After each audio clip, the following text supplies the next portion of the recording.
इसी प्रकार के महल का निर्माण वहाँ किया जाए और जितनी प्रजा यहाँ रहती है आधी प्रजा उस पार कर दी जाए, नदी के उस तरफ के राज्य में कर दी जाए। राजा का आदेश अक्षर का पालन करने का नियम होता है। आदेश का पालन हुआ, 5 वर्ष पूरे हो गए। 5वें वर्ष राजा ने महारानी को बुलाया, सेनापति को बुलाया, राज पुरोहित को बुलाया और मंत्रियों को बुलाया और पूछा कि मेरे 5 साल पूरे हो गए हैं, 5 वर्ष के लिए आपने मुझे राजा बनाया था, अब मैं इस पार रहूं कि उस पार जाऊं, नदी के इस तरफ रहूं कि नदी के उस तरफ जाऊं। मंत्रियों ने कहा राजन, आपने तो लोक और परलोक दोनों बना लिए, यह लोक भी आपने बना लिया और उसमें लोक भी बना लिया, अर्थात इस लोक में निवास करते हुए नदी के उस तरफ आपने परलोक का निर्माण कर लिया। इसी तरह से मानव की देह मृत्यु लोक में प्राप्त हुई है, इस लोक में रहते हुए परमात्मा के लोक को प्राप्त करने के लिए यह मनुष्य का शरीर प्राप्त हुआ है। अगर नहीं किया तो पछताएंगे। क्यों? क्योंकि हमारे साथ कुछ भी नहीं जाने वाला है। नामुत्र ही सहायार्थम। बहुत लोग प्रश्न करते हैं धर्म का पालन क्यों करें। सुन लीजिए, धर्म का पालन क्यों करना चाहिए। नामुत्र ही सहायार्थम पिता माता तिष्ठति तिष्ठता न पुत्रदारा न ज्ञातिर धर्मस्तिष्ठति केवलम। जब ये शरीर जाता है उसके साथ कोई नहीं जाता है, ये ले जाने वाले जानते हैं कि कोई नहीं जाता है। जो 4 लोग ले जाते हैं वो भी साथ में नहीं जाते हैं, जिनके लिए आपने धन कमाया है वो भी साथ में नहीं जाते हैं, जो धन कमाया है वही भी साथ नहीं जाता है। जिन हाथों से, दोनों हाथों से धन कमाए, ये दोनों हाथ भी साथ में नहीं जाते हैं। पिता माता तिष्ठति न पुत्र दारा न ज्ञातिर, न समाज के लोग, न जाति के लोग, न पत्नी न पुत्र, दारा माने पत्नी, कोई साथ में नहीं जाता है। कौन जाता है साथ में? धर्मस्तिष्ठति केवलम। जो तुमने अच्छे अच्छे काम किए, जो तुमने सत्कर्म किए हैं, जो गरीबों को भोजन कराया है, जो पानी की प्याऊ करी है, भोजनालय खोले हैं, धर्मशाला बनाई है, वृक्षारोपण किया है, बैल में रास्ते में चलते हुए लोगों को भोजन कराया है, ठंड में कंबल दिया है, गर्मी में ठंडा जल पिलाया है, गोदान किया है, गो माता की सेवा की है, माता पिता और गुरु की सेवा की है, वही तुम्हारे, उसी का फल तुम्हारे साथ जाने वाला है और कोई साथ में नहीं जा सकता। इसलिए धर्म का पालन करना चाहिए, इसलिए धर्म का पालन करना चाहिए। तो धर्म हमारे लिए साधन है और धर्म से प्राप्त होने वाला जो ईश्वर है, धर्म के पालन से जो पुण्य प्राप्त होने वाला जो ईश्वर है, अर्थात जिसका जो इष्ट देवता है, जिनके हनुमान जी देवता है, किसी के गणेश जी देवता है, किसी के विजयाचंद माता है, जी हैं, परमात्मा श्री राम श्री कृष्ण है, जिनके जो देवता हैं, आराधना के प्रकार अलग अलग हैं, उपासना अलग अलग हो सकती है। प्रामाण्य बुद्धि वेदेषु उपासना ना अनेकता, उपासनाओं में अनेकता हो सकती है, लेकिन हमारी बुद्धि में प्रामाण्य होना चाहिए, यानी वेदों का, शास्त्रों का आश्रय लेकर के हमें धर्माचरण करना चाहिए। मनमाना धर्माचरण भी नहीं करना है, कुछ भी नहीं करना है धर्म के नाम पर, धर्म के नाम पर पाखंड भी नहीं करना है, धर्म का ढिढोरा भी नहीं पीटना है, दिखावटी बनावटी धर्म करने का काम नहीं है। असली धर्म नकली धर्म को पहचानो, असली दूध और नकली दूध को पहचानो, असली घी नकली घी को पहचानो। इसी तरह से असली हिंदू और नकली हिंदू को पहचानो। हिंदू होगा, उसमें हिंदू होने का स्वाभिमान होगा। पहले तो हमें स्वाभिमान जागृत होना चाहिए कि हम हिंदू हैं। अगर ये स्वाभिमान पैदा हो गया अंतःकरण में कि हम हिंदू हैं, तो हिंदू राष्ट्र हो गया। समझिए, स्वाभिमान जागृत होना चाहिए हमारे अंदर, तो हिंदुओं की एकता कोई बिगाड़ नहीं सकता फिर। इसलिए जिस तरह से स्वाभिमान का अर्थ महत्व भी है, हम किसे महत्व देते हैं, जिस तरह आप धन को महत्व देते हैं, परिवार को महत्व देते हैं, अपने दुकान मकान जमीन जायदाद को महत्व देते हैं, उससे अधिक जब धर्म को महत्व देने लगेंगे तब आप उसकी रक्षा करेंगे। और जिसकी आप रक्षा करेंगे तब वह आपकी रक्षा करेगा। तब सिद्ध होगा धर्म की रक्षा करते हैं तो आपत्ति में धन काम आता है। धर्म की रक्षा करेंगे तो परलोक में धर्म हमारे काम आएगा। इसलिए हम सब सनातन धर्म हिंदू धर्म का पालन करने वाले लोग हैं, वह धर्म हमारे आचरण में आना चाहिए।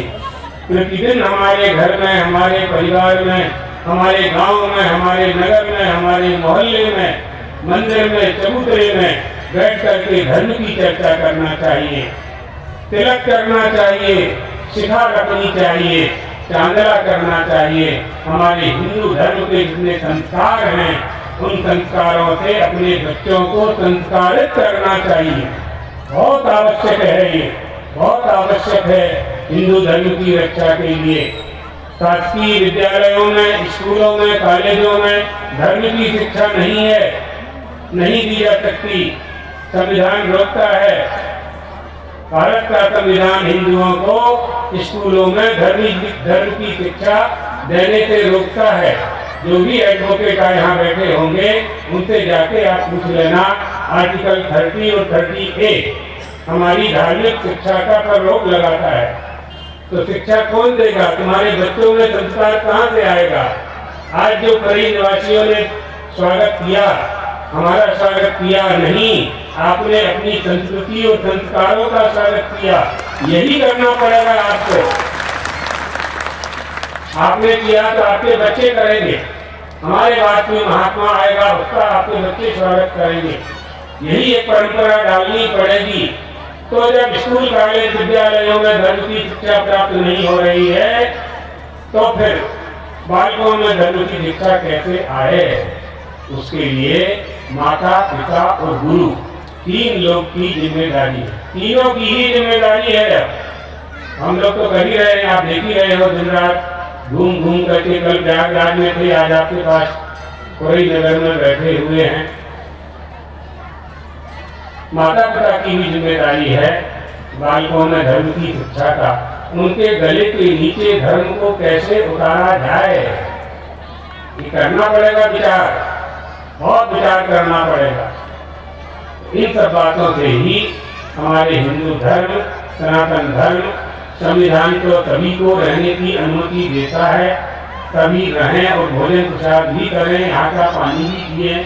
लेकिन हिंदुओं के लिए यह उपदेश है हमारा कि हमें अपने स्वधर्म का पालन करना चाहिए। कौन क्या कर रहा है इसमें हमें न पढ़ करके यदि अपने धर्म का पालन हम करते रहे, छोटी लकीर के आगे बड़ी लकीर खींच दी तो छोटी लकीर को मिटाने की आवश्यकता नहीं पड़ेगी।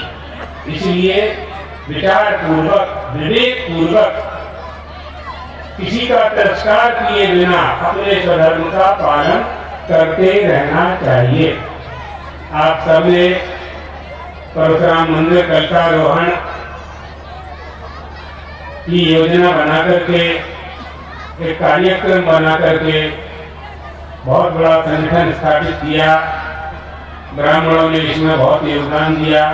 ब्राह्मण समाज के लोग निमंत्रण देने के लिए गए। हम तो सभी समाज के लिए हैं, हिंदू मात्र के लिए, सनातन धर्म के लिए। और हमारा वेदांत तो प्राणी मात्र की अयम सर्वभूतेभ्यः ददामि एतद्भृतं मम सर्वभूतेभ्यो अयम ददामि द्वितीयाद्वै भयं भवति। कुछ सिद्धांत का पालन करने वाले हम लोग हैं। प्राणी मात्र में परमात्मा का दर्शन करने वाली हमारी भारतीय संस्कृति है। हम किसी से बैर नहीं करते, लेकिन अपने स्वधर्म के पालन का निष्ठा पूर्वक, श्रद्धा के साथ, आस्था के साथ उसकी रक्षा के लिए प्रयास करना चाहिए। ये तो उपदेश देना ही होता है। इसलिए हमें संस्कृति और संस्कार, उनका रक्षण, इन तीनों पर ही बल देना है। हमारी देह के प्रत्येक अंग से, शरीर के प्रत्येक अंग से धर्म का पालन होना चाहिए। आपकी आंख से धर्म होता है, कर्णेंद्रिय से धर्म होता है, पैरों से धर्म होता है, आपके पैरों से धर्म होता है। ये पैर आपको मंत्रालय ले जाएंगे, जुआ खेलने के लिए ले जाएंगे, पैरों से अधर्म हो जाएगा। यही पैर आपको ढोकर के मंदिर ले जाएंगे, आपसे धर्म हो जाएगा। ये पैर ही धर्माधर्म करा देते हैं। ऐसे ही हाथ है, इसी तरह आंखें, ये नेत्र भगवान के दर्शन करेंगे, नेत्र पवित्र हो जाएंगे, नेत्रों के द्वारा धर्म का पालन हो जाएगा। इसी नेत्रों से किसी का पड़ा हुआ सोना देख करके उठाने की इच्छा पैदा हो जाए, चोरी करने की इच्छा पैदा हो जाए। हाथ से देखेंगे, हाथ से उठाएंगे, हाथ से अधर्म हो गया, हाथ से अधर्म हो गया। यही धर्माधर्म है। प्रत्येक अंग से, शरीर के प्रत्येक अंग से धर्म होना चाहिए।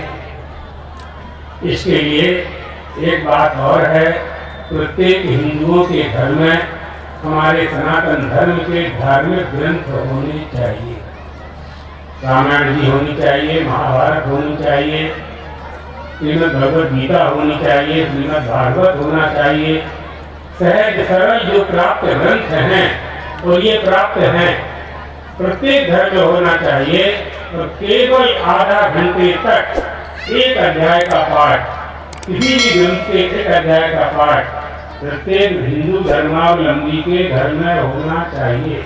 इससे क्या होगा, आपके धर्म के संबंध में जो लोग आक्षेप करते हैं, आप उत्तर नहीं दे पाते, क्योंकि आप पढ़ते नहीं हैं। हिंदुओं में तो हजारों ग्रंथ हैं, हम क्या क्या पढ़ें, ये आपका बहाना है। हम कहते हैं एक ही ग्रंथ पढ़ लीजिए, एक में ही सब ग्रंथों का सार है। सब ग्रंथों का सार एक ही ग्रंथ में है। इसलिए गीता जी का आश्रय ले लें, महाभारत का आश्रय ले लें। लोगों ने ये भ्रांति फैला रखी है कि महाभारत नहीं पढ़ना चाहिए, ये भी एक अज्ञान है। खूब अच्छी तरह से पढ़ सकते हैं, कोई आपकी समझ में नहीं समझा पाता है, हमारे पास उसको भेज दीजिए, हम बता देंगे कि महाभारत पढ़ने का प्रमाण हमारे पास है। पढ़ना चाहिए, भागवत पढ़ना चाहिए, संस्कृत में भी है, हिंदी में भी है, क्षेत्रीय भाषाओं में भी प्राप्त है। आप लोगों के बीच में आकर के अच्छा अनुभव हुआ। सौरई नगर प्रथम बार आना हुआ। हमारे गुरुजी एक बार यहाँ आए थे और आप लोगों की धार्मिकता देख करके हमारे मन में प्रसन्नता हुई है। ये धार्मिकता आपकी स्थिर रहे, इसी तरह से आपका धर्म का पालन करते रहें। भगवान परशुराम जी और विजय सेन माता आप सबकी बुद्धि में बैठ करके धर्म का पालन कराते रहें, यही मंगल कामना करते हुए भगवान द्वारकाधीश का आशीर्वाद देते हुए हमारे सद्गुरुदेव भगवान जो कैलाश में समय विराजमान हैं, उनके चरणों में प्रणाम करते हुए अपनी वाणी को विश्राम देते हैं। और समाज के अध्यक्ष हुए और हमारे आदरणीय मध्य प्रदेश के मंत्री श्री गोविंद सिंह जी चुने आपसे निर्णय की पूज्य गुरुदेव के चरणों में काम करें, माल्यार्पण करें। ब्राह्मण समाज के अध्यक्ष हुए